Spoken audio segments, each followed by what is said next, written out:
Bonjour à tous et bienvenue dans ce nouveau numéro de Skimag. Depuis sa création, 50 ans en Yvelines attache une importance fondamentale à l'accès à la culture pour tous. Médiathèque, salles de spectacle ou encore grands événements, 50 ans en Yvelines, ce n'est pas seulement une formidable réussite économique, c'est également un lieu d'échange et de partage. Je vous propose donc aujourd'hui de partir à la découverte de tous les endroits et de toutes les personnes qui font battre au quotidien le cœur de l'agglomération. C'est parti!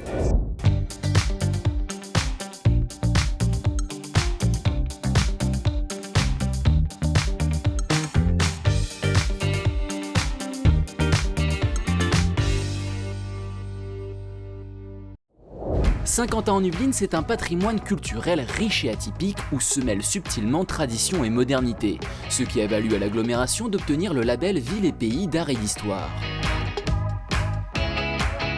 Nous sommes la première ville nouvelle à pouvoir nous prévaloir de ce label Ville d'Art et d'Histoire qui a été décerné par le ministère de la Culture en 2006 et qui atteste à la fois de la qualité de notre patrimoine et de notre détermination à le défendre. À le défendre et à l'enrichir. L'ambition de l'agglomération est de garantir une répartition cohérente des moyens de diffusion du savoir et du divertissement afin que chacun puisse en profiter.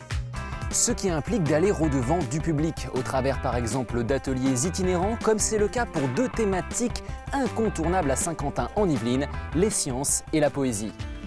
Si j'avais appris auparavant comment m'y prendre, j'aurais réussi.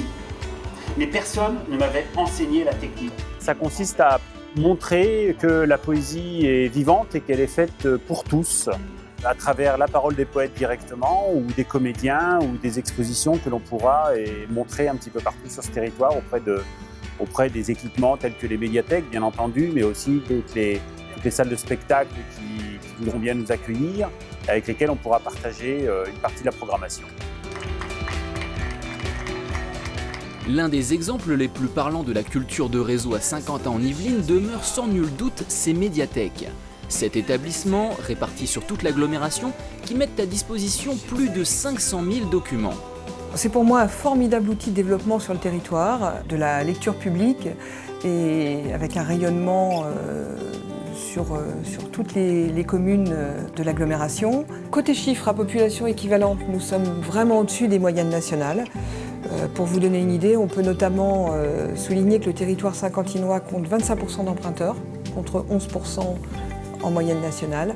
Le réseau des médiathèques a obtenu le Grand Prix Livre Hebdo pour la cohérence de sa politique tournée vers l'usager. Tout est fait pour faciliter l'accès aux services du réseau. La preuve, avec cet outil en ligne, e-médiathèque, moderne et ultra pratique, il permet par exemple de vérifier la disponibilité d'un document. Voyez plutôt. Moi qui suis un inconditionnel de Marcel Pagnol, il me suffit de taper Marcel Pagnol dans l'onglet Recherche pour voir apparaître plusieurs suggestions d'ouvrages. Voyons voir. Essayons Le Château de ma mère. Alors qu'est-ce que ça dit ? Disponible à Manille-les-Hameaux et non disponible à Elancourt. Ok, c'est clair. Et en plus, si je veux, je peux le réserver, à condition d'avoir un compte. C'est gratuit et pour en ouvrir un, il me suffit de cliquer ici et de suivre les indications. Et pour ceux qui ne pourraient pas se rendre dans l'une des 7 médiathèques du réseau, l'agglomération a mis en place un bibliobus. Pour réserver un livre, c'est très simple, il suffit d'appeler ce numéro. Les horaires de son passage sont disponibles, devinez où, sur e-médiathèque. Amis trappistes, veuillez noter que le passage du bibliobus s'intensifie sur votre commune suite à la fermeture de la médiathèque Jean Jaurès. Pas de véritable politique culturelle sans programmation. Cette année, la saison est placée sous le signe des arts et du numérique. Arts plastiques, spectacles vivants, vidéos, il y en a pour tous les goûts et dans toutes les structures.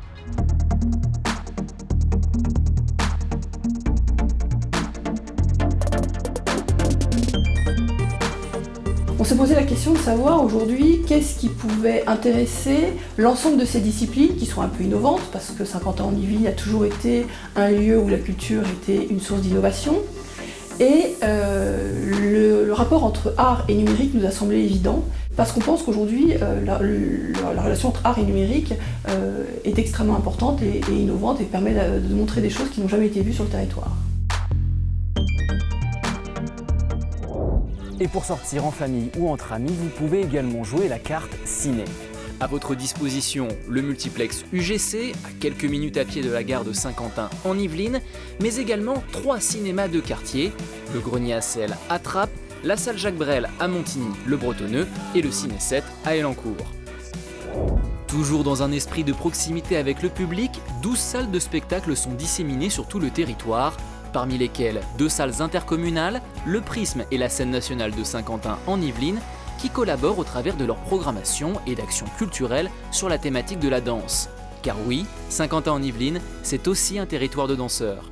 Je pense que cette entité, cette présence de la danse sur ce territoire, à travers ces 2 équipements notamment, est quelque chose d'important et de quasiment historique pour une ville qui est relativement jeune. Je pense qu'il y a effectivement une ADN, une histoire liée à la ville.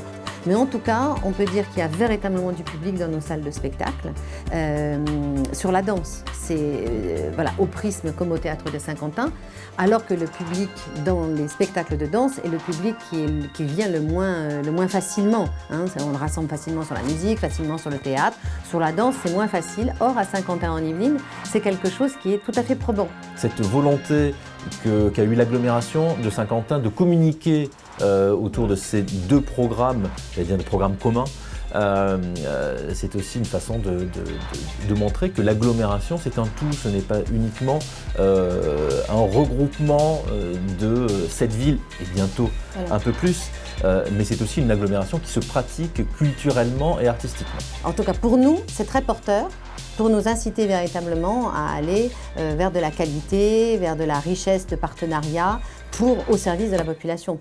29 spectacles sont proposés par les 2 structures dans le cadre de cette programmation commune.